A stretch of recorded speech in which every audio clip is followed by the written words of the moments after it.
La foi de Moïse, elle fut comme le trait d'union entre la puissance de Dieu et le peuple d'Israël. Dieu avait dit que si l'agneau était immolé et l'aspersion du sang faite sur la porte, l'exterminateur ne toucherait pas aux Israélites. Moïse crut, et selon sa foi, il fut fait aux enfants d'Israël lorsque les jugements de Dieu frappent l'Égypte. Il ne craint rien, ni pour lui, ni pour le peuple, puisqu'il se trouve à l'abri, sous l'aspersion du sang de l'agneau immolé sur les linteaux des portes d'entrée des Israélites. Alors, Dieu était pour Moïse une réalité plus grande que les choses qu'on peut voir.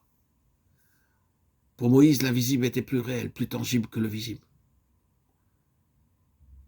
Comment aurait-il pu craindre la colère du roi d'Égypte, alors qu'il marchait sans crainte dans l'intimité du roi des rois, du Seigneur des seigneurs, l'alpha et l'oméga, le Dieu créateur du monde. Par la foi, il fit la Pâque et l'aspersion du sang afin que l'exterminateur ne touchât pas au premier-né des Israélites. Foi admirable que la sienne, et qui dépasse même celle d'Abraham. Abraham crut en Dieu pour lui-même et pour Isaac. Moïse, lui, croit en Dieu pour tout un peuple, pour la délivrance d'une nation. Par la foi, ils traversèrent la mer Rouge comme un lieu sec. Ce que les Égyptiens essayant de faire, ils furent engloutis. Hébreux 11, 29. Moïse entra sans crainte dans la mer Rouge, puisqu'il obéissait à Dieu en le faisant. Il leva sa verge, étendit sa main sur la mer, et la fendit. La foi que Dieu rendrait témoignage à son action pénétrait celle-ci, et par la foi, cette action fut rendue parfaite, ou porta parfaitement son fruit. Effectivement, les eaux se séparèrent.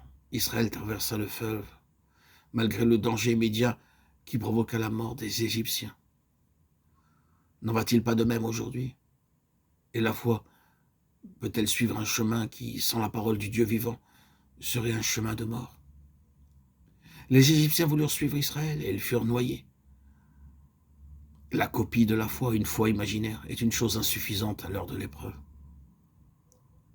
Que les enfants de Dieu prennent garde sur ce point, qu'ils n'essayent pas de suivre les pas d'autres chrétiens sans que Dieu leur ait commandé. Donc, sans avoir l'assurance de la présence de Dieu, ce qui les conduirait infailliblement à la ruine. Oh, foi, tu es vraiment la preuve des choses qu'on espère et la démonstration des choses qu'on ne voit pas. Si tu peux croire, toutes choses sont possibles à celui qui croit. Enfin, notons l'humilité de Moïse, que nous révèle son attitude vis-à-vis de son beau-père Jéthro, quand celui-ci lui amena au désert sa femme Séphora et ses 2 fils. Moïse lui dit ce que Dieu avait fait, et Jéthro s'en réjouit.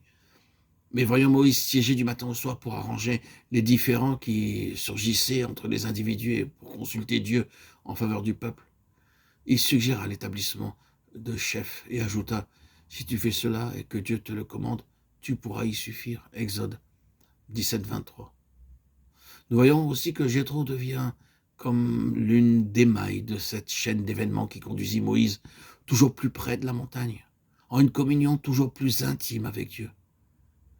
Quel désordre dans le camp, lorsque Moïse fut appelé au sommet de la montagne où il resta 40 jours en la présence de Dieu. Ah, si Jéthro n'avait pas donné ce sage conseil, et si l'humilité de Moïse, fidèle serviteur de l'Éternel, ne lui avait pas fait accepter après qu'il eut consulté Dieu.